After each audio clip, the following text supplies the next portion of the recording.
senior graphic designer in Miami Dade College's marketing and publication department, Lauren Grandison, was born into Generation X. Generation X is said to live by a prove-it-to-me attitude, and unlike baby boomers, Generation Xers assume their identity upon leaving the workforce. This group is known for wanting to go home on time, and they have an element of questioning everything. They are loyal to individuals and are a self-reliant generation. This generation was at the cusp of the technological evolution. A Jamaican native, Lauren lived a good part of his life here in Miami. His opinion of how his generation defines him varies. In terms of work ethics as well, you know, I have very strong work ethic.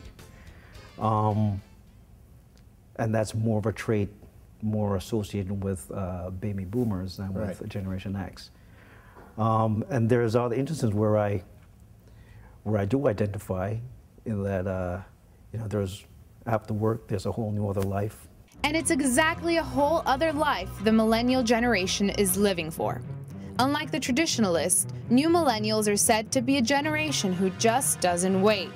Wanting instant gratification and quick feedback, whether it's instant messaging or fast food meals, this generation is not slowing down for anyone. Born in China during the emergence of the millennial era, Miami Dade College student Yanting Zhang was sent to live in Venezuela at the age of 12 before moving to Miami in her early 20s. Despite her all-around knowledge of cultures, millennials are millennials wherever they go. And people want a reward if they have done something to the company or even though to a family. I can see that in Venezuela, China, and United States, they are the same in this aspect, including me. If I had done something from my family, for example, if I clean my house, I want them to take care of that and say thank you to me. And if I done something good in my job or sell something or do things that is not supposed to my responsibility, I want the manager to tell me, oh, you do a good job. New millennials are said to be ambitious individuals, and yet many appear aimless. They are said to have been kept very busy during youth, and they've been raised as their parents' friends. The time between being an adolescent and becoming an adult gets longer, as many are extending their time at home with their parents. On this point, Yanting says not everyone can be characterized the same way. I think it depends on each person. Some they mature very fast and quick.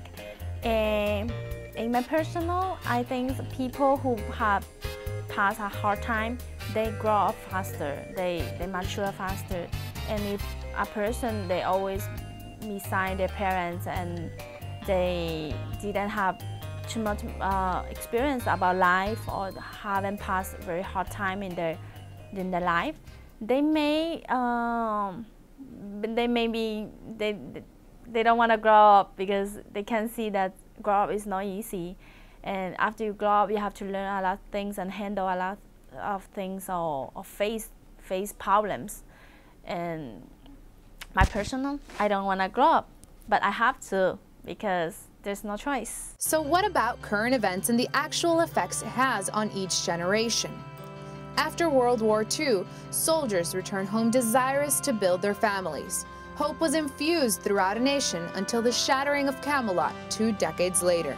I would venture to say that it is a loss of innocence. Just like the Vietnam War was a loss of innocence to us, and the assassinations were a loss of innocence, where we were a generation that everything was wonderful. Now, you mentioned the Vietnam War and its effect on the baby boomer generation and how it influenced them or how it changed them and how they are today. Do you think that maybe the war in Iraq or September 11th will have that same effect on today's generation? Certainly 9/11, and I think the war in Iraq, it depends how we treat the people when they come back, hopefully better than the Vietnam veterans were treated.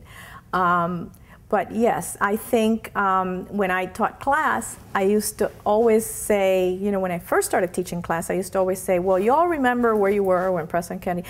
But then I started getting, you know, as people got younger and I got older, I started getting these blank stares, this, you know, like, and then I had to change it. And I said, when Reagan was shot, and you probably don't remember that, when the shuttle blew up, Do you remember that? No.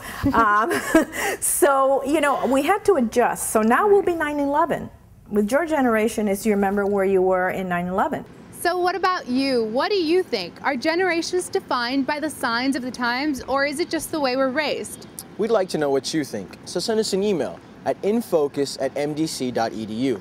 For Miami Dade College In Focus, I'm Brandon Janvion. And I'm Paula Barbieri. Until next time.